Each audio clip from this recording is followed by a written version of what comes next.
Salam damai pemilu.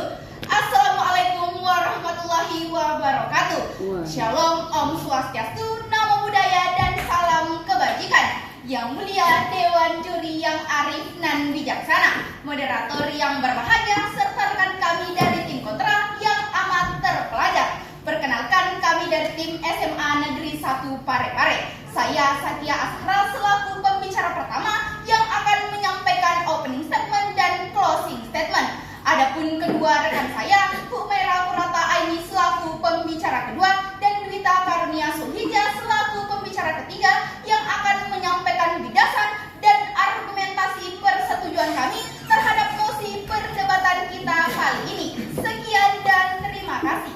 Oke, kita beri aplaus yang meriah untuk tim pro yang ajak tadi Pak Sudirman untuk jalan-jalan. Bagaimana Pak diajak jalan-jalan sama tim pro? Nanti diajak jalan ke atas. Oke, kita lanjut ke tim kontra dari SMA Negeri 5. Silakan diperkenalkan diri dulu untuk timnya.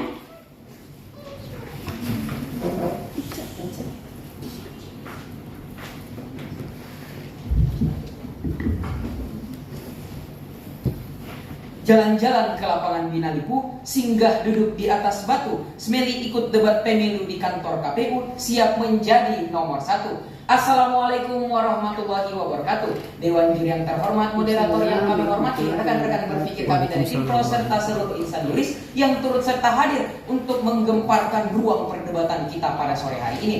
Perkenalkan, kami adalah delegasi tim dari UPT SMA Negeri 5 Parepare yang pada hari ini menduduki standing position sebagai tim kontra terhadap mosi perdebatan kita pada hari ini. Namun sebelum masuk ke dalam tataran perdebatan, izinkanlah kami untuk memperkenalkan diri terlebih dahulu. Perkenalkan, saya sendiri adalah Muhammad Nabil Nehrul selaku pembicara kedua dari tim kontra yang akan menyampaikan argumentasi atas dasar landasan dan pendekatan filosofis serta yuridis terhadap mosi kita pada hari ini. Adapun saudari yang berada di sebelah kanan saya adalah Gabriela Mentari Yunita selaku pembicara pertama yang akan mendudukkan latar belakang, definisi serta 3 argumentasi utama pemuat terhadap mosi kita pada sore hari ini.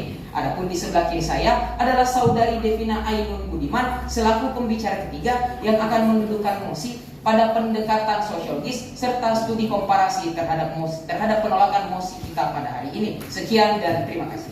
Oke, kita beri aplaus yang meriah untuk kedua tim. Dan kita ucapkan selamat datang di babak final. Ini merupakan babak penentu siapa yang akan menjadi juara 1 dan mewakili Kota Parepare pada lomba debat tingkat provinsi. Oke, sudah siap? Oke, karena kedua tim sudah siap, langsung saja kita mulai sesi opening statement. Yang mana aturannya kedua peserta yang bertanding secara singkat akan menyampaikan argumentasi pembuka di sesi opening statement. Opening statement disampaikan oleh pembicara 1 dengan waktu 5 menit 30 detik dari kata pertama yang diucapkan. Paham? Kita langsung ke sesi opening statement dimulai dari tim pro.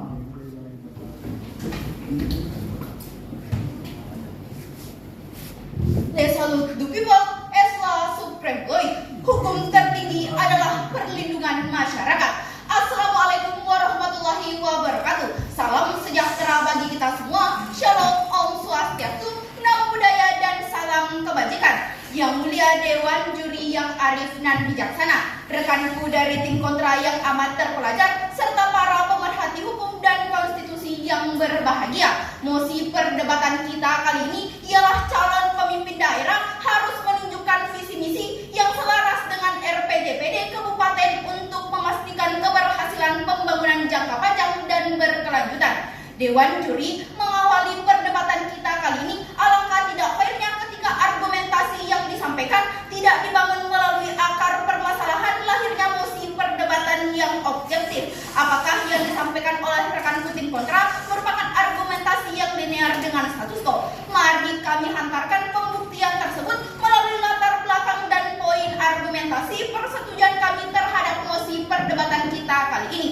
Dewan Juri yang terhormat, mosi perdebatan kita kali ini berakar pada terjadinya inkonsistensi pembangunan daerah akibat adanya distingsi antara visi misi yang berdasarkan RPJPD dan visi misi yang berdasarkan personal pada setiap kepala daerah. Secara konseptual, rencana pembangunan jangka panjang daerah adalah dokumen perencanaan pembangunan jangka panjang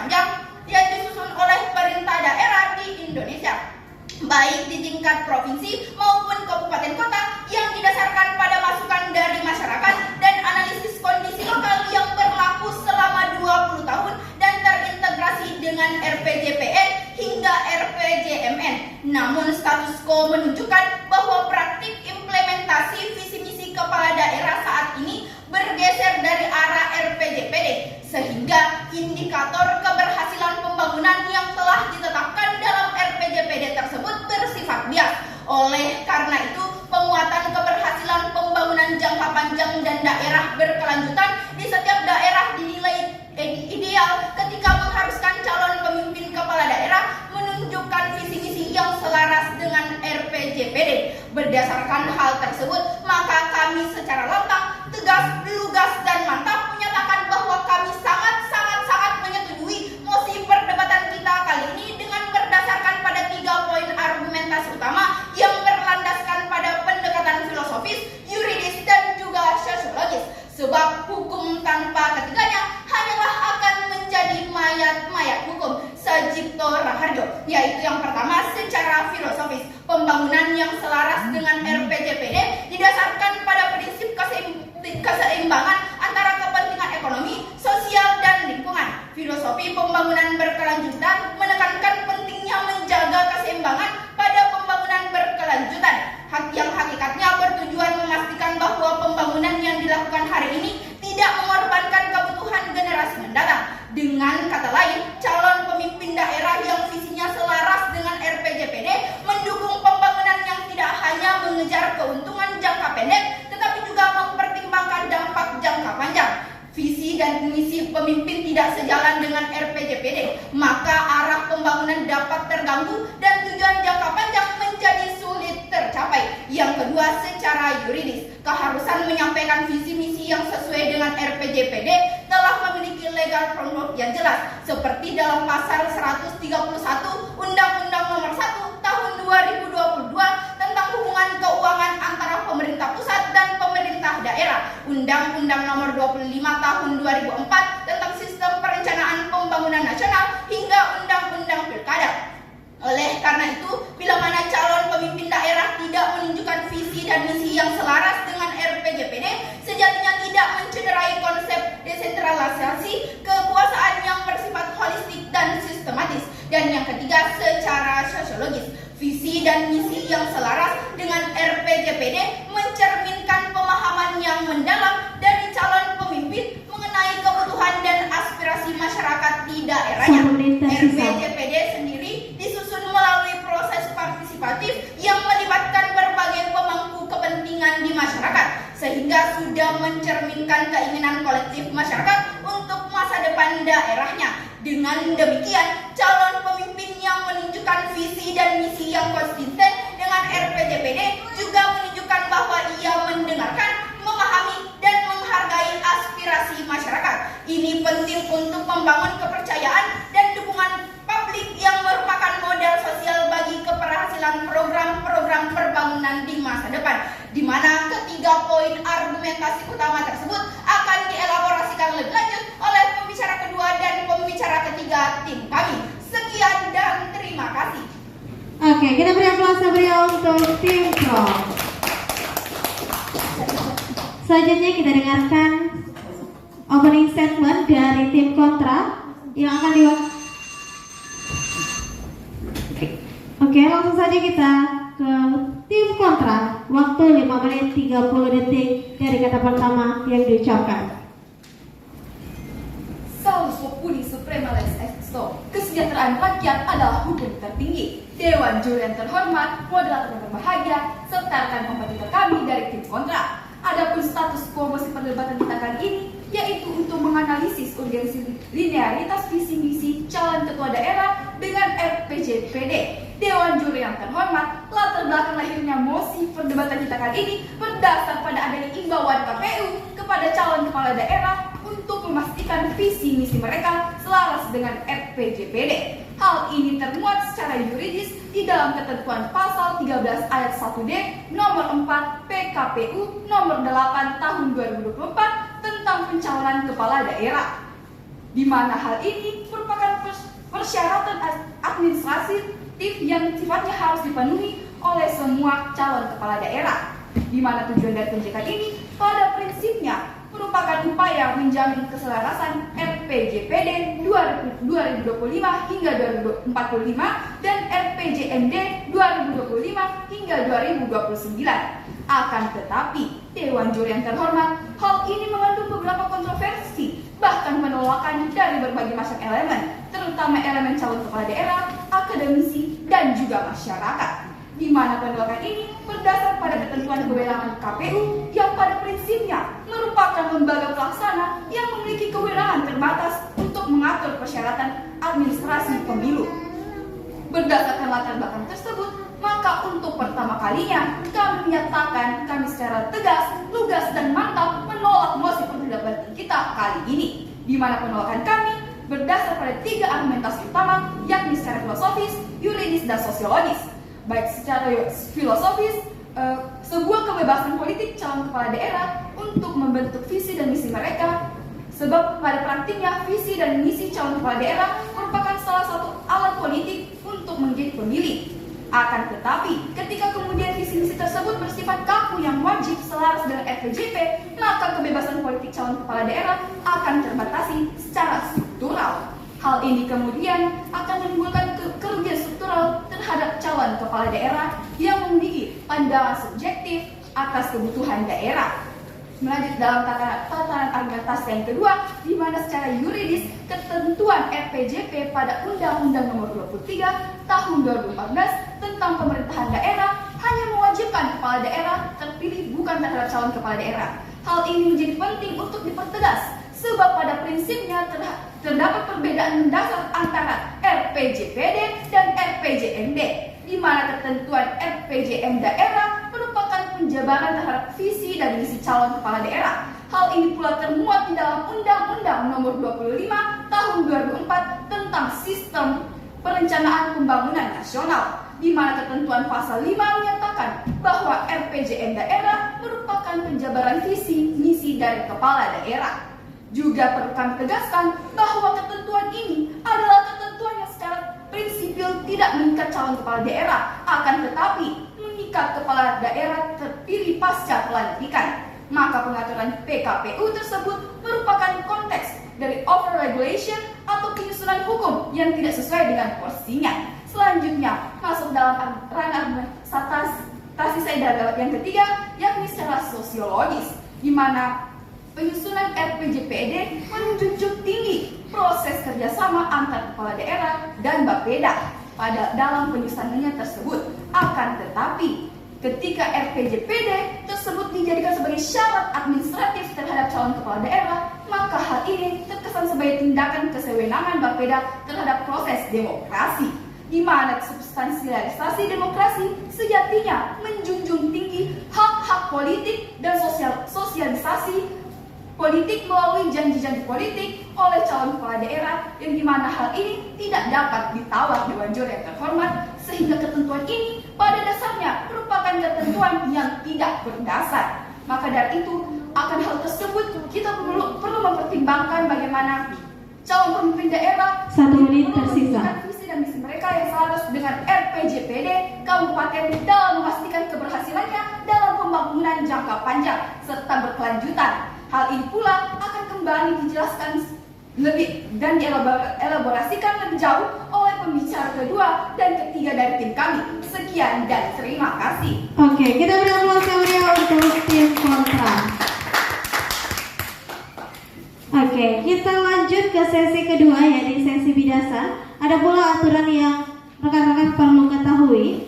Pada sesi bidasan ini akan disampaikan oleh pembicara kedua dan pembicara ketiga dari masing-masing tim. Waktu yang diberikan pada sesi bidasan yakni 6 menit 30 detik, 6 menit 30 detik untuk masing-masing pembicara. Pada sesi bidasan kita bagi menjadi 4 sesi. Sesi pertama dan ketiga untuk tim pro, sesi kedua dan sesi keempat untuk tim kontra. Pada sesi bidasan peserta diberikan kesempatan untuk melakukan interupsi sebanyak 3 kali dan waktu interupsi selama 30 detik. Dan sebelum kita memulai sesi bidasan, saya mau menghimbau dulu kepada seluruh hadirin di tempat ini untuk dapat mengkondisikan alat komunikasi dalam mode silent dan tidak ada ribut ataupun mengeluarkan argumen pada saat kedua peserta lagi menyampaikan pendapat. Ini untuk menghindari Setelahnya fokus antara peserta dan juga dewan juri. Oke. Sesi bidasan kita mulai dari tim pro terlebih dahulu.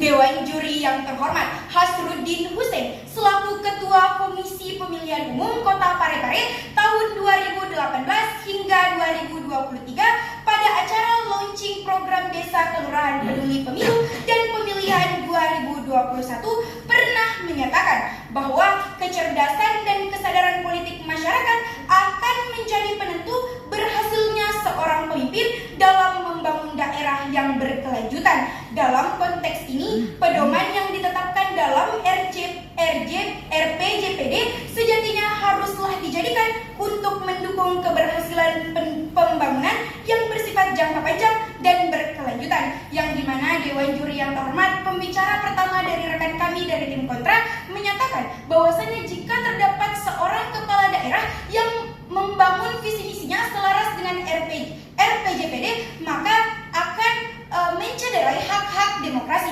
Namun Dewan Juri yang terhormat, jika ditelisik lebih jauh pada Undang-Undang Nomor 25 Tahun 2004 tentang Sistem Perencanaan Pembangunan Nasional mengamanatkan bahwa perencanaan pembangunan harus disusun berdasarkan aspirasi masyarakat dan terintegrasi dengan rencana pembangunan daerah yang lebih luas. Ini berarti Dewan Juri yang terhormat bahwa calon pemimpin daerah harus memperhatikan RPJPD dalam merumuskan visi dan misinya.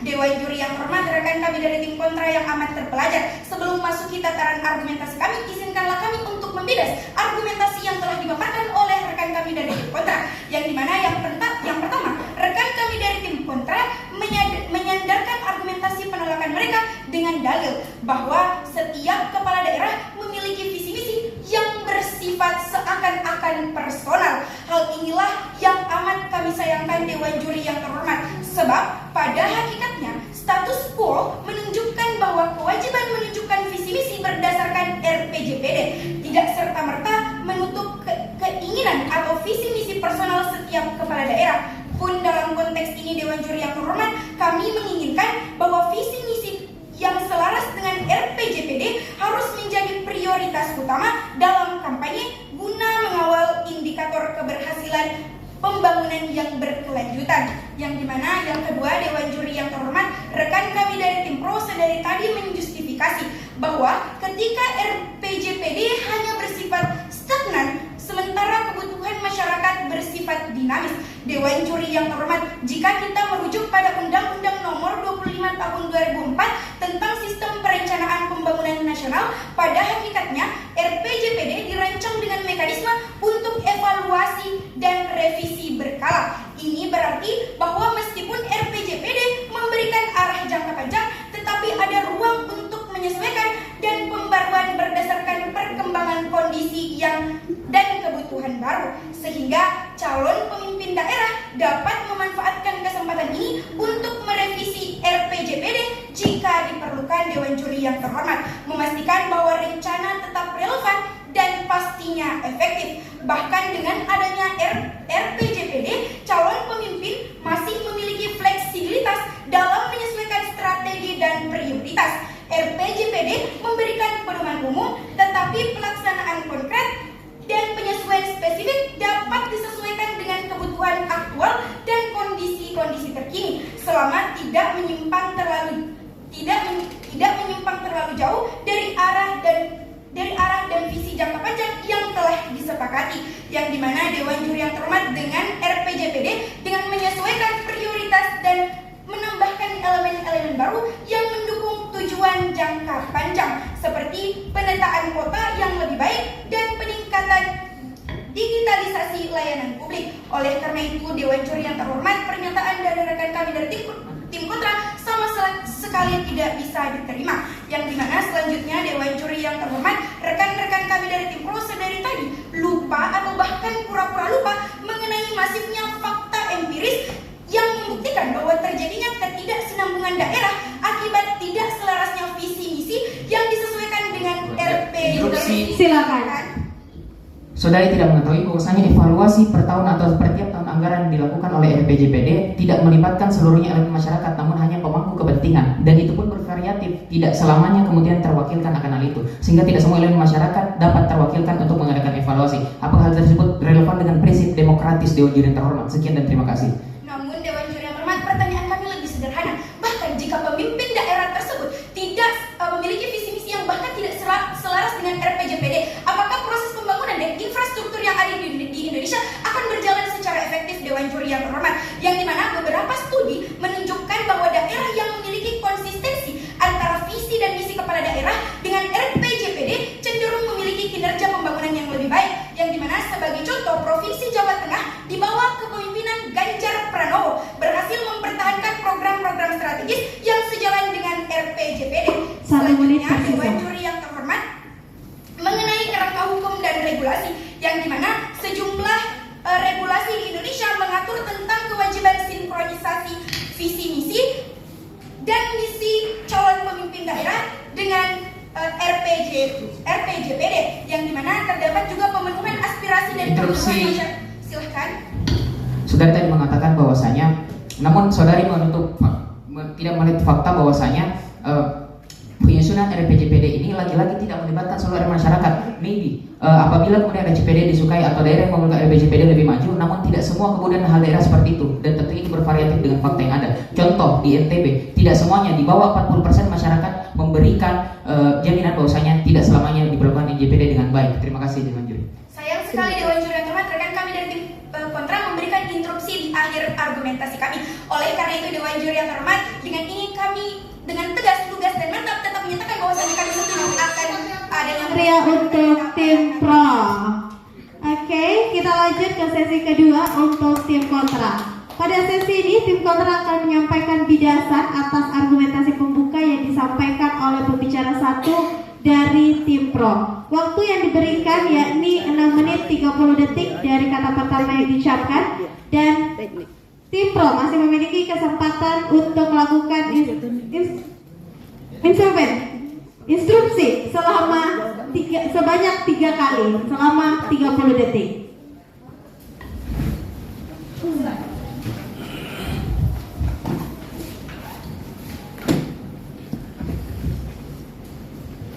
Adi Suryanto pernah mengatakan, dinamika perubahan birokrasi harus diimbangi dengan kemampuan dan kecepatan organisasi pemerintah untuk beradaptasi terhadap lingkungan yang strategis. Assalamualaikum warahmatullahi wabarakatuh dan selamat sore rekan-rekan berpikir kami dari tim pro Dewan Juri yang terhormat serta moderator yang kami hormati. Perkenankanlah saya selaku pembicara kedua yang bertindak untuk melanjutkan konstruksi argumentasi yang sedari tadi telah dibangun oleh pembicara pertama. Namun tentu sebelum melangkah lebih jauh, maka perlu kami untuk melakukan sesi bidasan terhadap argumentasi yang diberikan oleh pembicara kedua dan pertama dari tim pro. Yang pertama, pembicara tim pro gagal dan menutup mata terhadap fakta di lapangan bahwasanya justru keberhasilan daripada diterapkannya RPJPD tidak semaksimal atau tidak semulus yang ada pada datanya. Terlebih lagi, pada Badan Bapeda NTB merilis bahwasanya tingkat keselarasan RPJPD dengan keberhasilan pembangunan daerahnya hanya sebesar 48%, jauh di bawah 50%, yang dimana dapat disimpulkan bahwasanya pembangunan akibat RPJPD tidak seluruhnya dari Sabang sampai Merauke termaksimalkan. Selanjutnya, masuk kepada tataran argumentasi kami secara filosofis, dasar demokrasi memberikan ruang bagi setiap individu untuk mengekspresikan gagasan politiknya secara bebas, baik itu melalui tanpa RPJPD, termasuk dalam bentuk visi dan misi saat maju sebagai calon kepala daerah. Visi dan misi ini merupakan manifestasi dari kebebasan politik yang tidak hanya menjadi alat untuk mengartikulasikan pandangan politik calon, tetapi juga berfungsi sebagai instrumen strategis untuk menarik dukungan pemilih. Dewan Juri yang terhormat, ketiga visi dan misi tersebut diwajibkan untuk sepenuhnya selaras dengan RPJPD kabupaten, maka kebebasan politik calon kepala daerah menjadi terbatas secara struktural. Pembatasan ini mengarah pada kondisi di mana inovasi, kreativitas, dan respon terhadap kebutuhan spesifik masyarakat di daerah tentu menjadi terlambat atau terhambat. Akhirnya, calon kepala daerah yang memiliki pandangan unik dan solusi alternatif berdasarkan penilaian subjektifnya sebagai kepala daerah yang terpelajar terhadap kebutuhan daerah akan dirugikan secara sistematik dan sistemik.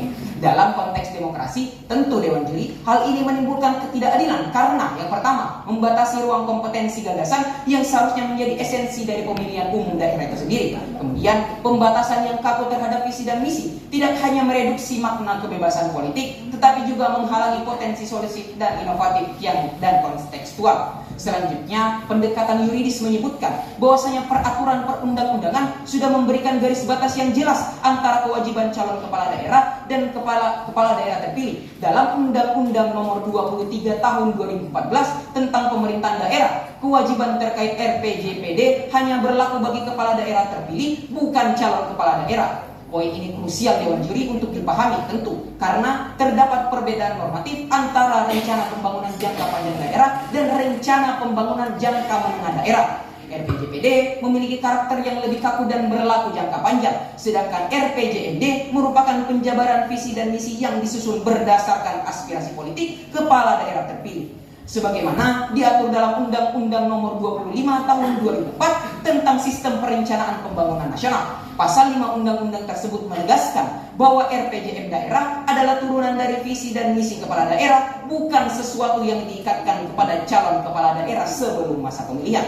Dewan Juri, pengaturan ini memberikan keleluasan tentunya bagi calon kepala daerah untuk merumuskan visi dan misi yang kontekstual dan relevan. Interupsi. Silakan. Jika dari data tim kontra menyatakan hanya sebesar 40% yang tidak mengikuti RPJPD, maka pertanyaan kami adalah meskipun hanya sebesar 40%, setidaknya terdapat patokan bagi calon pemimpin dalam membuat visi misi. Dengan adanya patokan itu mampu mencapai 40%. Apakah ada jaminan jika pedoman visi misi tidak ada, maka data akan semakin meningkat daripada visi misi yang tidak selaras dengan RPJPD? Sayangnya tentu Dewan Juri, patokan 40% tersebut tentu dapat kita legitimasi dan generalisir secara nasional. Bayangkan, terdapat satu daerah yang hanya mendapatkan 40% dibanding daerah-daerah lain. Tentu ini bertolak belakang dengan RPJPN nasional yang dimana mengharuskan dari Sabang sampai Merauke untuk termaksimalkan rencana pembangunan daerahnya. Kemudian Dewan Juri yang terhormat, perlu kami tegaskan bahwasanya persyaratan visi dan misi calon kepala daerah yang sesuai dengan RPJPD kabupaten adalah ketentuan yang over regulating dalam sisi hukum dan juga ketentuan yang tidak pada tempatnya. Perkenanlah kami membahas terkait over regulating ini terlebih dahulu. Over regulating adalah sebuah fenomena pembentukan hukum yang mengatur tentang kebijakan hukum yang terlalu berlebihan dalam proses pembentukan normanya, di mana hal inilah yang terjadi di dalam ketentuan PKPU nomor 8 tahun 2024 tentang pencalonan kepala daerah, yang dimana harusnya Dewan Juri PKPU tersebut memberikan ruang gerak yang bebas kepada calon kepala daerah untuk membentuk visi dan misi yang sesuai dengan pandangan subjektif mereka sebagai orang politik yang terpelajar, sebagai calon kepala daerah yang memiliki janji-janji politik juga tentunya. Akan tetapi ketentuan PKPU tersebut justru membatasi ruang gerak calon kepala daerah yang terlalu berlebihan. Jikalaupun visi misi ini adalah sebuah keharusan, maka materi muatan tersebut haruslah berada pada undang-undang, tidak pada peraturan pelaksana Dewan Juri. Hal inilah yang kemudian gagal dipahami oleh tim pro, sebab sejatinya tim pro memateri muatan ini adalah materi muatan yang bersifat mengatur secara tegas serta bersifat fundamental yang perlu untuk diatur di dalam undang-undang, bukan peraturan pelaksana. Sekali lagi Dewan Juri kami tekankan, sehingga secara materi muatan dan kontekstual dan konstitusional tentu hal ini sudah salah dan juga bersifat over regulating yang menyebabkan ketentuan ini secara yuridis formal tidak benar dan juga tentunya mengarah pada pendekatan filosofis yang tidak benar. Maka dari itu, untuk yang kedua kalinya kami ingin menegaskan bahwasanya kami menolak mosi perdebatan pada hari ini. Sekian dan terima kasih. Oke, kita berikan suara untuk tim kota dari SMA Negeri 5. Selanjutnya kita ke sesi ketiga yang akan disampaikan kembali oleh tim pro. Pada sesi ketiga ini, tim pro akan menyampaikan bidasan bantahan atas bidasan yang diberikan oleh tim kontra pada sesi kedua tadi. Waktunya masih sama, 6 menit 30 detik dari kata pertama yang diucapkan. Dan pada sesi ini SMA 5 masih ada kesempatan untuk melakukan interupsi sebanyak 1 kali. Dan langsung saja kita ke sesi ketiga, silahkan tim pro. Dinamisnya perubahan memang merupakan hal yang baik, namun apabila proses dinamis terlalu cepat, maka akan menimbulkan inkonsistensi. Assalamualaikum warahmatullahi wabarakatuh. Dewan Juri yang terhormat, sebelum memasuki tataran argumentasi kami, perkenankanlah kami untuk membidas beberapa argumentasi dari rekan kami tim kontra. Yang pertama, rekan-rekan kami dari tim kontra sedari tadi lupa atau pura-pura lupa mengenal empiris yang membuktikan terjadinya ketidaksinambungan daerah akibat tidak selarasnya visi misi yang disesuaikan dengan RPJPD. Haji Herman Suherman, Bupati Cianjur periode 2016 sampai 2021. Pada masa kepemimpinan Bupati Herman Suherman, beberapa kebijakan dan proyek yang dilaksanakan tidak sepenuhnya selaras dengan RPJPD Kabupaten Cianjur. Misalnya fokus pada pembangunan infrastruktur yang tidak terintegritas dengan rencana jangka panjang RPJPD menyebabkan beberapa proyek yang terbengkalai. Yang kedua, rekan kami dari tim kontra mendalilkan bahwa RPJPD tidak berasal dan tidak sesuai dengan kebutuhan masyarakat. Hal ini menjawab kekhawatiran tim kontra yang dimana mengatakan bahwa RPJPD berbeda dengan RPJMD.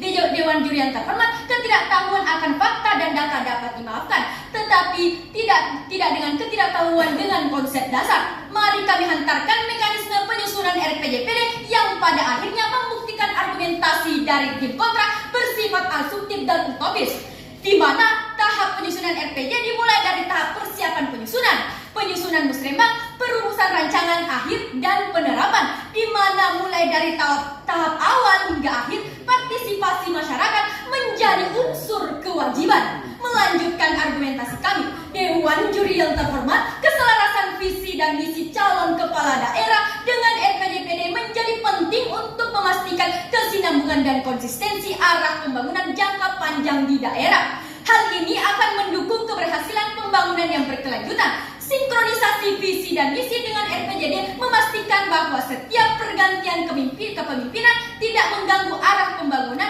yang telah ditetapkan. Hal ini menghindari inkonsistensi kebijakan dan proyek pembangunan yang bisa terjadi jika pemimpin baru datang dengan visi yang sama sekali berbeda. Dalam konteks berkelanjutan, konsistensi ini juga berarti bahwa program-program yang sudah berjalan silakan.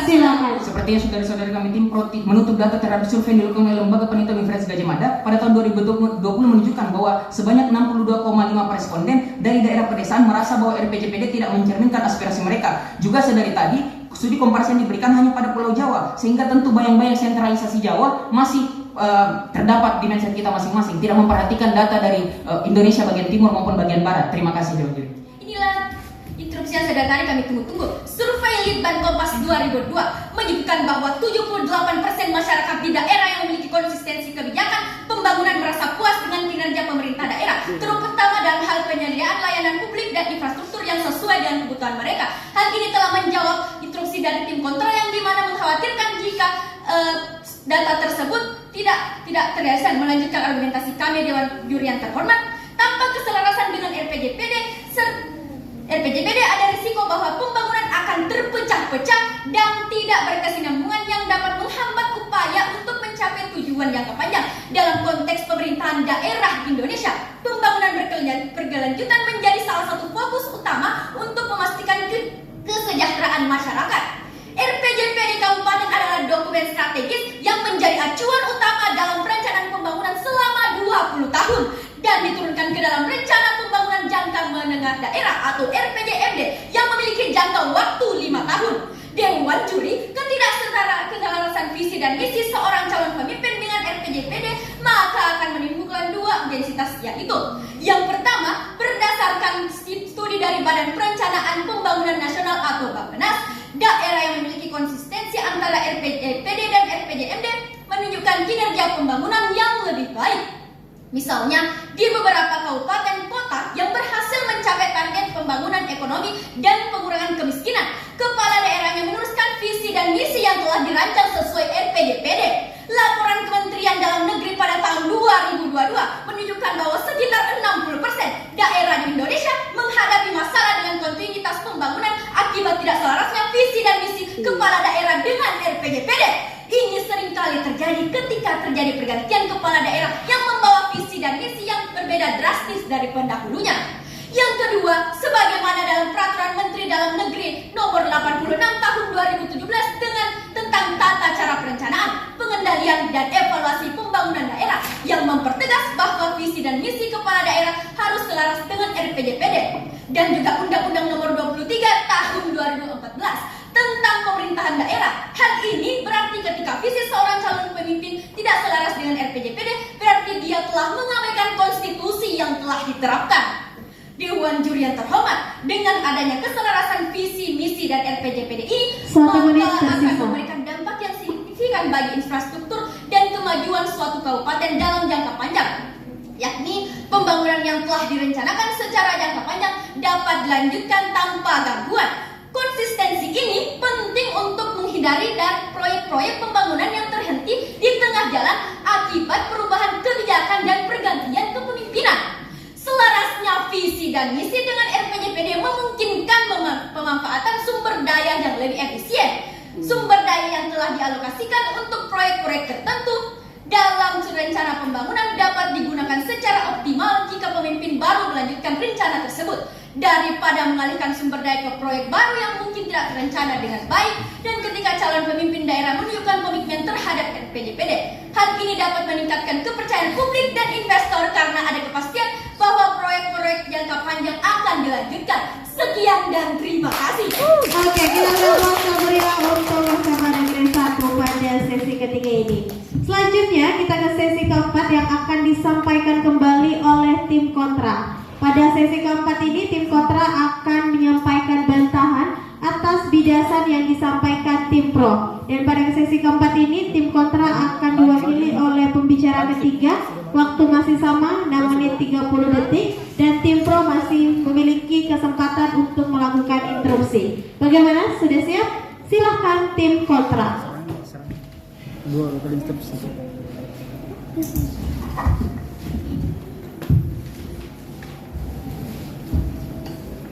Ketidaktahuan adalah akar dari segala permasalahan. Dewan Juri yang terhormat, hadirin sekalian yang turut hadir di ruangan ini, serta rekan berpikir terbaik kami tim proposisi. Dewan Juri yang terhormat, izinkanlah saya kemudian membawakan argumentasi ketiga, yaitu akan melanjutkan konstruksi argumentasi yang telah disampaikan dengan sangat baik oleh pembicara pertama dan kedua kami. Namun sebelum itu izinkan kami kemudian membantah miskonsepsi yang serta dialami oleh rekan-rekan berpikir kami dari tim pemerintah.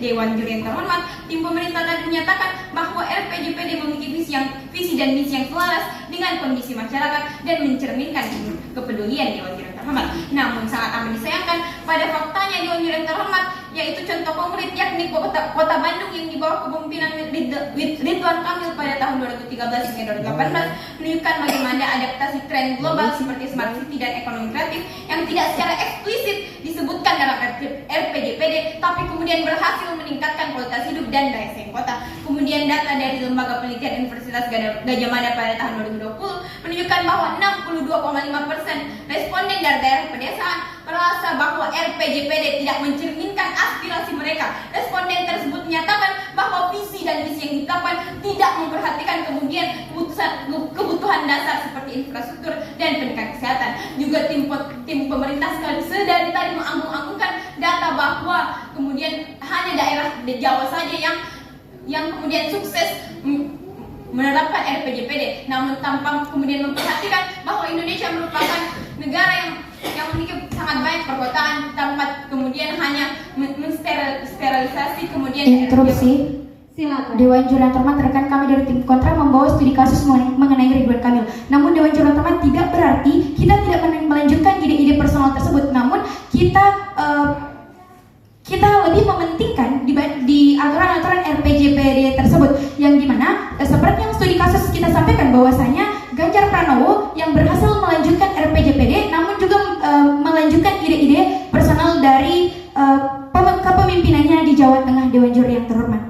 Dewan Juri yang terhormat, tapi setidaknya terdapat contoh konkret bahwasanya tanpa kemudian kita hanya berpacu di RPJPD, kita tetap bisa sukses dan kemudian menjalankan Interupsi. masyarakat. Dewan Juri yang terhormat, sebenarnya apa yang ada di pikiran tim kontra mengenai indikator penilaian kita, bagaimana yang dapat dijadikan patokan untuk mengukur keberhasilan pembangunan jangka panjang dan berkelanjutan tersebut. Dewan Juri yang terhormat, sepertinya tidak ada indikator yang jelas dari rekan kami dari tim kontra. Dewan Juri yang terhormat, adapun interupsinya dari tim pemerintah akan kami jawab dalam argumentasi yang kami bawakan. Melanjutkan kepada tatanan argumentasi saya, yaitu kemudian kebutuhan akan fleksibilitas dan kebijakan. Dewan Juri yang terhormat, efisiensi tidak hanya ditentukan ditentukan oleh seberapa ketat sebuah kebijakan mengikuti RPJPD, tetapi juga kemampuan pemimpin untuk merespon kebutuhan aktual masyarakat. Penyesuaian kebijakan bisa saja mengarah pada penggunaan sumber daya yang lebih efisien jika kebijakan kemudian disesuaikan dengan lebih relevan dengan kondisi saat ini. RPJPD kemudian seringkali disusun dengan kerangka waktu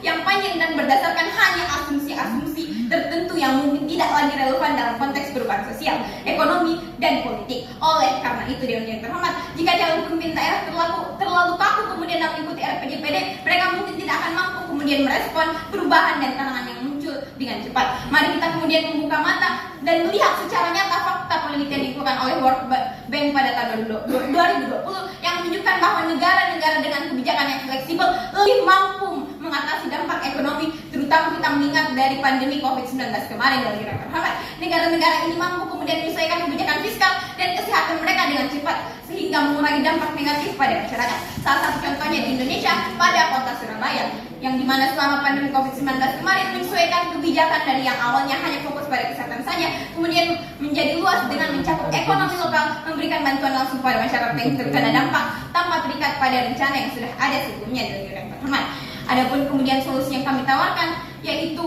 alih-alih merevisi RPJPD yang makan waktu lama dan seringkali hanya melibatkan kepentingan tertentu, lebih efektif bagi calon pemimpin daerah untuk terjun langsung kemudian berdiskusi dengan masyarakat.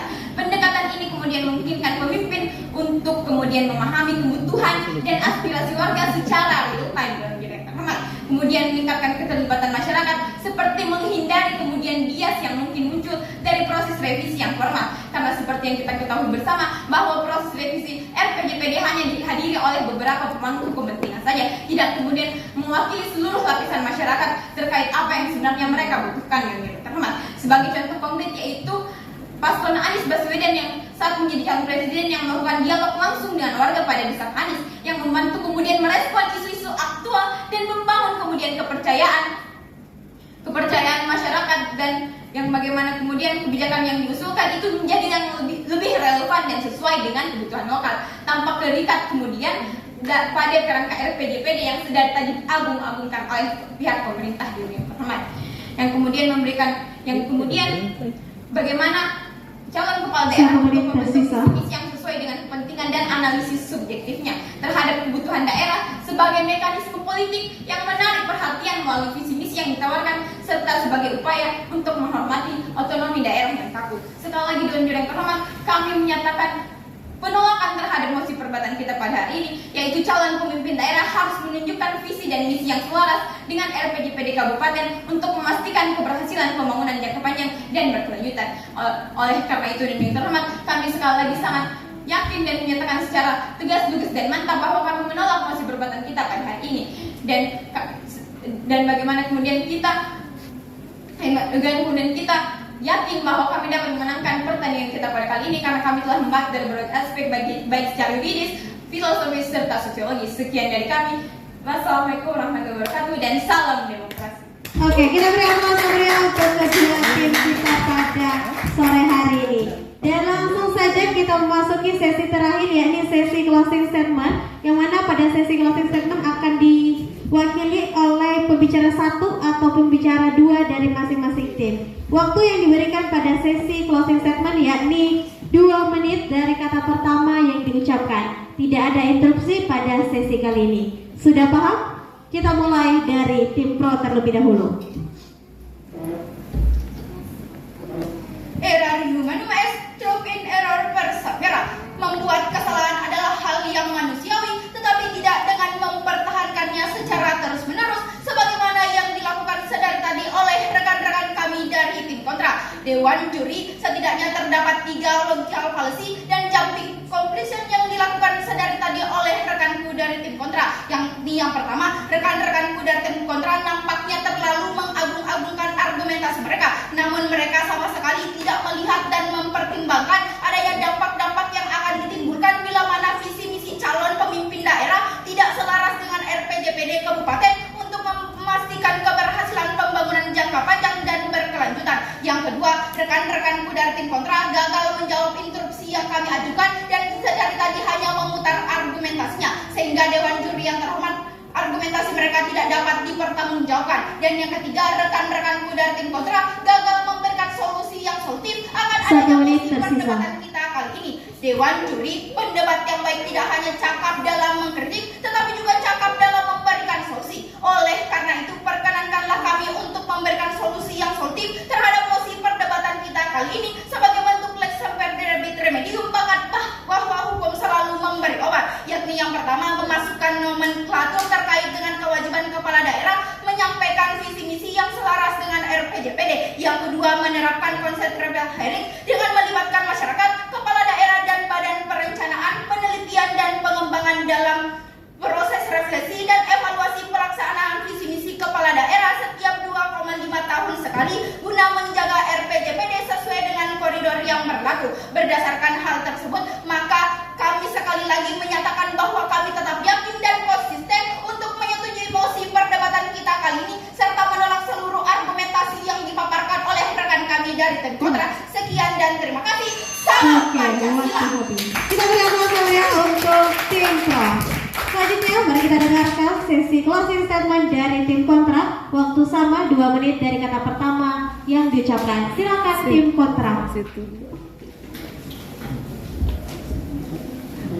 Authority Kambit Probatio, barang siapa yang menggugat, dialah yang wajib membuktikan. Dewan juri yang terhormat, tibalah kita di akhir perdebatan, di mana tim pro masih saja tidak mampu untuk meyakinkan kepada khalayak untuk menyetujui mosi perdebatan kita pada kali ini, di mana tim pro melakukan setidaknya 3 kesalahan substansial konstitutif. Yang pertama, analisis hukum tim pro tidak menjangkau analisis terhadap ketentuan Undang-Undang Nomor 23 Tahun 2014 tentang pemerintahan daerah, yang sejatinya menetapkan bahwasanya ketentuan RPJPD adalah ketentuan yang diharuskan oleh kepala daerah, bukan calon kepala daerah. Sekali lagi, bukan calon kepala daerah. Yang kedua, tim pro gagal memahami kedudukan PKPU nomor 8 tahun 2024 sayangnya, yang pada prinsipnya merupakan kebijakan yang overregulating dalam konteks hukum sebagai peraturan pelaksana, di mana seharusnya ketentuan ini merupakan materi muatan daripada undang-undang, bukan peraturan pelaksana. Yang ketiga, tim pro gagal 1 menit menjawab tersisa.